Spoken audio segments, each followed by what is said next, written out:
గురూజీ 72 గంటల్లోనే ఫోన్లోని అద్భుతమైన జ్యోతిష్య పరిష్కారం చూపిస్తారు. నమ్మండి, నమ్మకపోండి, ఇది నిజం. శ్మశాన కాళి రుద్ర చౌడీదేవి ఆరాధకులు నంబర్ 1 వశీకరణ స్పెషలిస్ట్ గురూజీ.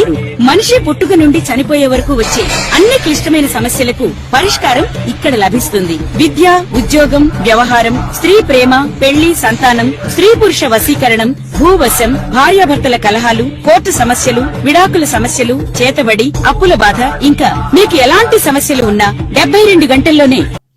జై శ్రీమన్నారాయణ. నేను మీ ఐకాన్ ఆస్ట్రాలజర్ గట్టుపల్లి సురేష్ బాబు.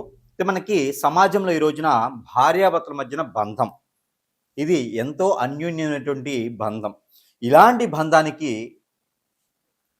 విడిపోవటం, ఎడబాటు భారం, కోర్టు వరకు వెళ్ళేటువంటి విషయాలు, ఇలాంటివన్నీ కూడా మనము ఈ మధ్యకాలంలో చాలా వింటూ ఉన్నాం. ఇవన్నీ సోధ్యం కాదండి, నిజంగా జరుగుతున్నాయి. ఈ యొక్క బంధానికి ఎంతో ప్రాముఖ్యత చెందినటువంటి భార్యాభర్తల జీవితంలో ఇలాంటి ఎడబాటు భారాలు రావడానికి గల కారణాలు ఏమిటి మనం ఒక్కసారి పరిశీలన చేసినట్టయితే దాంట్లో ఎన్నో కోణాలు ఉంటాయి. ఇక ద్వాదశ రాశుల్లో కన్యారాశి వారికి, ఈ కన్యారాశి వారికి పెళ్లి అవటమే గగనం.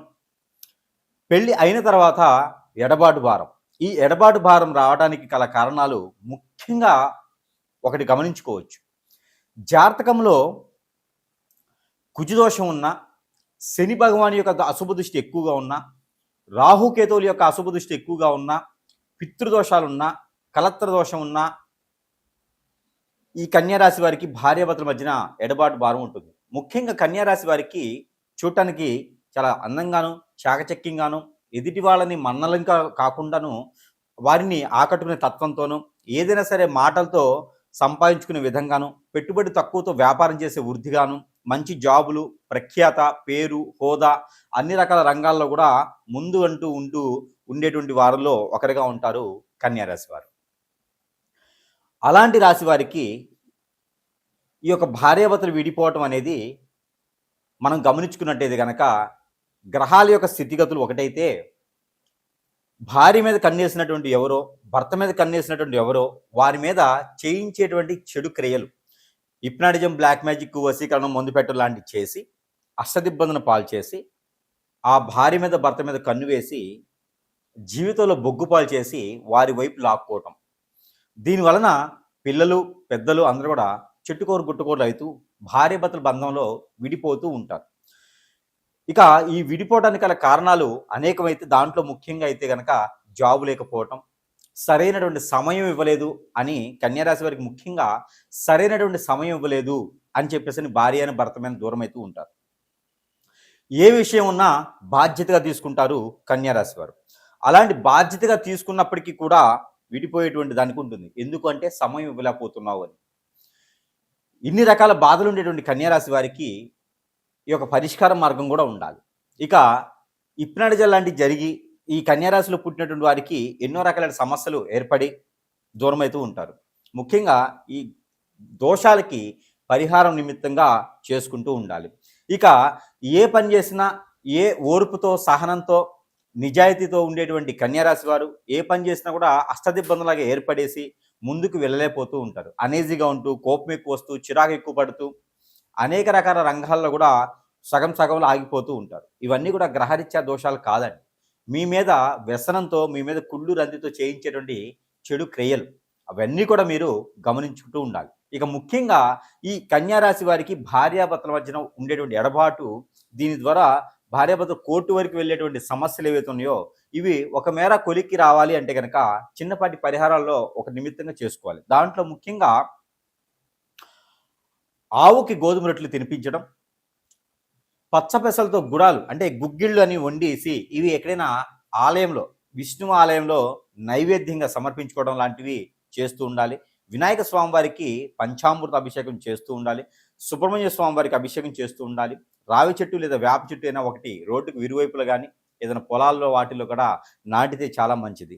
దాని ద్వారా కూడా మీకు దూరమైనటువంటి భార్య భర్తలు దగ్గరయ్యేదానికైతే ఆస్కారం ఉంటుంది.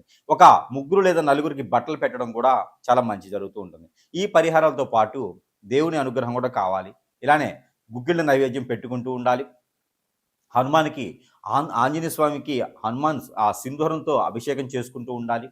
ఇలాంటివి చేసుకుంటూ ఉంటూనే ఇంకా ఏదైనా పరిష్కార మార్గం కావాలి అనుకుంటే గనక ఎక్కడైనా సమీప దూరంలో గురువుగారి దగ్గరికి వెళ్తే మీకు ఏదైనా సమస్యకి పరిష్కార మార్గం, అసలు భార్యాభర్తలు దేనికి దూరమయ్యారనే దానికి ఒక తంతు అనేది ఉంటుంది. ఆ భార్యాభర్తలు దూరమైన దానికి కారణం, ఆ కారణం తెలుసుకుంటే ఆటోమేటిక్‌గా మీకు పరిష్కార మార్గం అనేది లభ్యపడుతుంది కాబట్టి, ఆ రకమైనటువంటి ప్రయత్నం అయితే మీరు చేసుకోవచ్చు. భార్య దూరమైనా, భర్త దూరమైనా కూడా ఓర్చుకోలేని తత్వం ఉంటుంది కాబట్టి త్వరగా దగ్గర చేసుకోవాలి.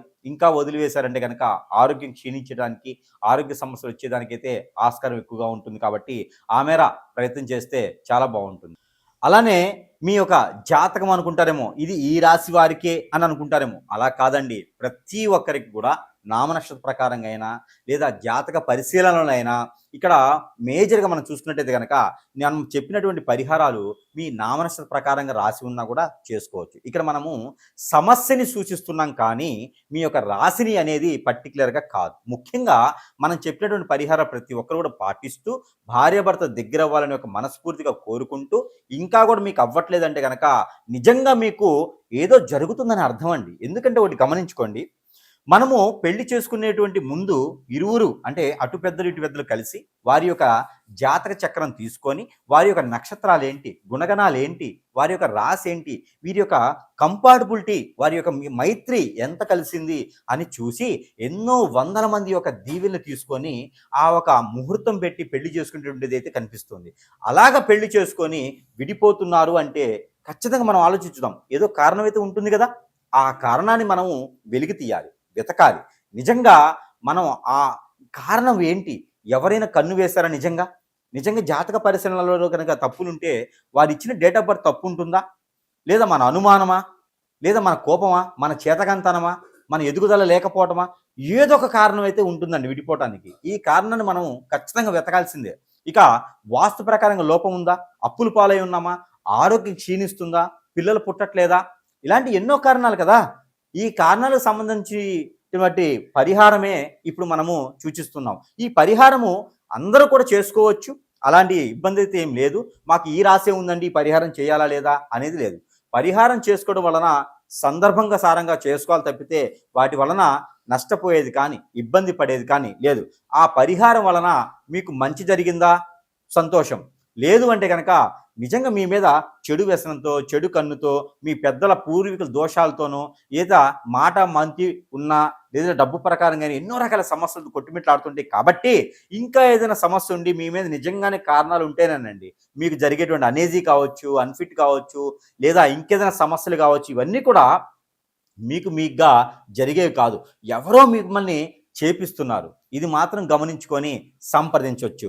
ఈ సంప్రదిస్తే నిజంగా మీకు పరిష్కార మార్గం అయితే చూపించేదానికైతే ప్రయత్నం చేద్దాం. మీకు గ్రహరీత్యా దోషాలున్నా, మీకు జాతక ప్రకారంగా తెలియకపోయినా, లేదా మీకు ఇంకేదైనా ప్రకృతిలో దోషాలున్నా, మీకు ఇంకా కాలసర్ప దోషం, నాగదోషం, కుజదోషం, కలత్ర దోషాలున్నా, అలానే మీకు ఇంకా ఏమైనా సరే హిప్నటిజం, బ్లాక్ మ్యాజిక్, వశీకరణ, భాగముఖి, భానుమతి, యక్షిణి లాంటి విద్యలు జరిగినా అవి మీకు స్వయంగా తెలియనటువంటి విద్యలు ఉంటాయి. అది మీకు డేట్ ఆఫ్ బర్త్ ఉన్నా లేకపోయినా కూడా నామ నక్షత్ర ప్రకారం కూడా చూసుకొని సంప్రదిస్తే కనుక ఇక్కడ కారణం ఒకటే, భార్యాభర్తలు పెళ్లి అయిన తర్వాత అన్యోన్యంగా ఉండాలి. అది రాజ్యాంగం, అది శాస్త్రం. లేదు అంటే ఏదో ఒక కారణం వల్ల విడిపోతున్నారు. ఆ కారణాన్ని వెతకాలి, దాన్ని సమశుద్ధంగా ఆ కారణానికి వైదొలిగితే ఆ సమస్యకి పరిష్కార మార్గం దొరుకుతుంది.